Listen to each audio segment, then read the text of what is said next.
the time of Germany's wars of liberation. Thus, her designation of Germany as the fatherland of thought and Bildung turned into a weapon in this war, a rebuttal to Napoleon and his military force. When Saul Ascher took up the idea of Germany as a nation of poets and thinkers of Bildung, once again, these wars were over and France defeated. Ascher writes in 1815, and that it was due to the Germans, I quote, thinkers and poets, that its culture could be lifted on a higher round in the 18th century. Good. In the 1815, this 18th century had already passed a long time ago, and Ascher, a liberal Jew, was not emancipated yet. Yes, Prussia had granted emancipation to its Jews in 1812, and because it was eager to add Jewish soldiers to the wars of liberation. But by 1815, many of the laws that had granted Jews equal right were already revised. Once again, a Jew, Ascher, was writing about Bildung, but now as a negative term. Ascher entitled his text Germanomania, a sketch of its time. And he did not want to establish Germany's national characters as much as to put them into question, follow up with a critique that Herder had previously tried to put aside. Madame de Staël had described a nation of poets and thinkers positively, in a laudatory way.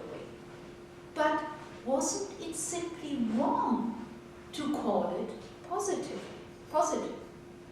Ascher was eager to point out another distinction between Germany and France. Germany may be the nation of poets and thinkers, but the French managed to get a revolution off the ground. What was more important? Wasn't it a negative trace to be a nation of thinkers and Bildung and poets and not much else? And for whom and what were those Germans to think? Already in 1800, shortly after the French Revolution, Schiller wrote the Germans were chosen by the world spirit, see later Hegel, to erect the eternal architecture for mankind. His poem was later called Germany's Greatness. Similarly, the socialist Ferdinand Lassalle declared it to be the goal of the German nation to work towards the universal freedom of all mankind. In his lectures on the German nation, Fichte declared that Germany's particular task was to theorize and stand for all mankind. For Schiller, Lassalle, and Fichte, the answer was therefore clear. Germany's Bildung was not limited to its own interests, but belonged to everyone. This was a poignant claim when Germany's political unity did not yet exist. Hegel, in turn, would parallel the spiritual revolution in Germany with the political revolution in France. So he would get out of the problem that Ascher said what our thought is like a revolution, and understand Germany as the heir both of the Enlightenment and of Protestant thought.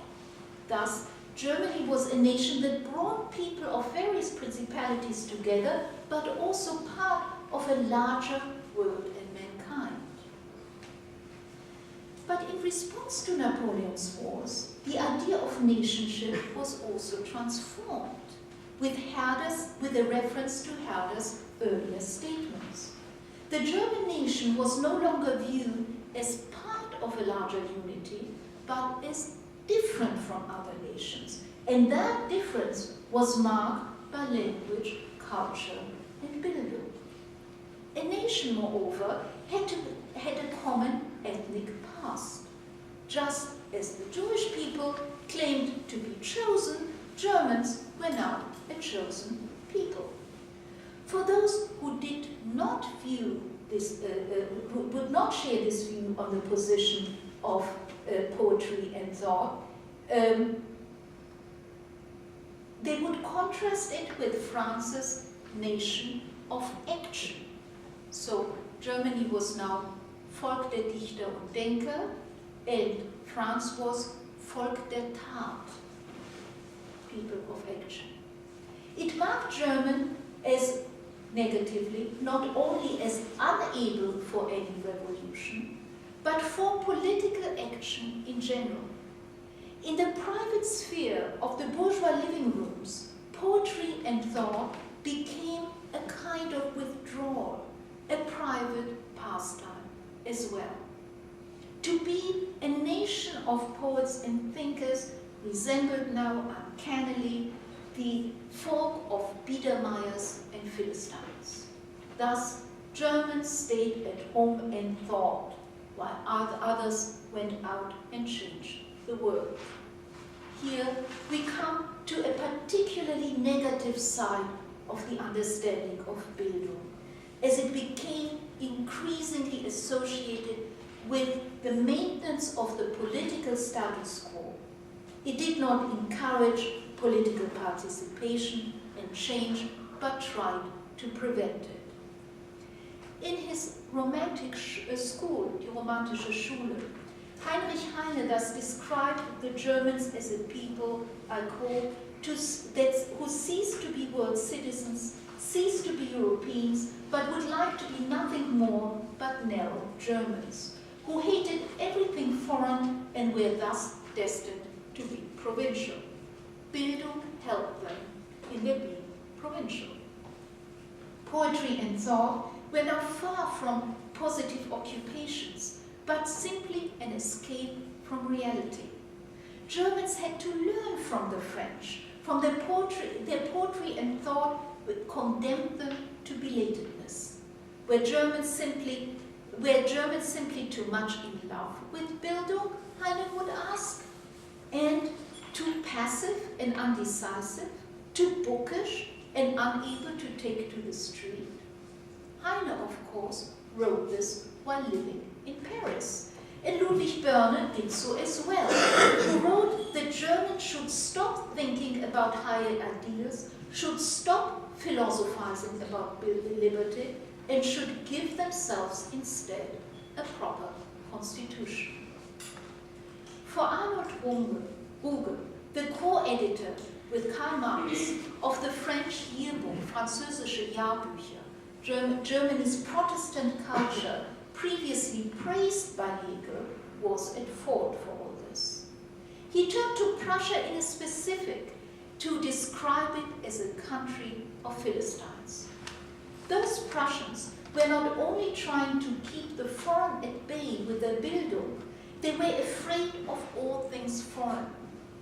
In his self-criticism of liberalism of 1843, Ruge writes as follows, I quote, "In the whole of Germany, even the witty, Geistreiches, Berlin, one finds everything expertly said and expressed. One is enthusiastic for the fiery poet, but one thinks as well, poetry is poetry. No bridge exists between the heaven of their visions and the earth. The liberals sympathize with the Republicans. Now, what should be said further than that? Didn't they always do this? Are not all school children taught to do this? There is no change in our political consciousness. All of this does not liberate us from theory, from the position of being a spectator only, from the mere sympathies of a powerless liberalism without a will or object. Liberalism is the freedom of a people that has simply been stuck in theory." According to Ruge, it is a problem to be a nation of Bildung. It is indeed a curse, as German theory has prevented Germans to adopt political culture. The German nation is backwards, withdrawn to privacy, weltfremd. It is precisely the description of poetry and thought those markers of Bildung that would put the realization of German nationhood and statehood in question mark. Arguing against Herder, Uwe would insist that German poetry and thought had prevented the establishment of a German nation, gave evidence that, I quote, our nation is no nation at all, that all Germans were simply unable to say we. Perhaps, Uwe asked, one should create a different nation altogether. But this would take so long, and it would possibly take too much effort and time if political changes were in such high demand. In 1845, Karl Marx complained that he felt ashamed of Germany as the country of Bildung. But his shame was not shared by Germans who were still regarding themselves as patriots. Usher had already warned of this patriotism in his book of 1815. He wrote there, I quote, American. The highest interest of human nature, religion, fatherland, and law received a special imprint in the Germans' mind now, and their thinkers put forth what can be described as Germanomania only. The fixed tendency, or the only desire of this Germanomanians was and still is to express the Germanness in a Bildung that would balance them with Gallomania. German thought, no longer understood to be universally applicable or important, could not be saved as a positive term after the failed revolution of 1848. The German thinker, the figure of the German thinker in these years, became a polemical character, a figure of caricature. He was dysfunctional, lacking power to make decisions, and finally, in Marx's writings of that period, he was a figure struck with blindness. Where Germans who wrote poetry and philosophical tracts, not unable to recognize, he wrote, the importance of the economic system for social development. Years later, in 1908, the Viennese journalist and writer Karl Kraus would find yet another way of painting this negative image of Germans as the victims of the Bildung, by returning once more to the power of action, but for a limited purpose only. In his journal, The Torch, Die Fackel, he did not describe the German nation as one of Dichter und Denker, poets and thinkers, but of Richter und Henker, judges and henchmen. It was to be 6 years still until the onset of World War I. Today, within our own American context, we may still think of Bildung in positive terms. But the German notion contains a rather varied history. We may be well advised to use Bildung with caution and not in any casual or unreflected way. Bildung has never been a politically neutral term. It marked positions and offered to take sides. And in the history, and as the history of the term shows, it gives us the sense of the implications involved in thinking about a person and his or her educational development. Thank you.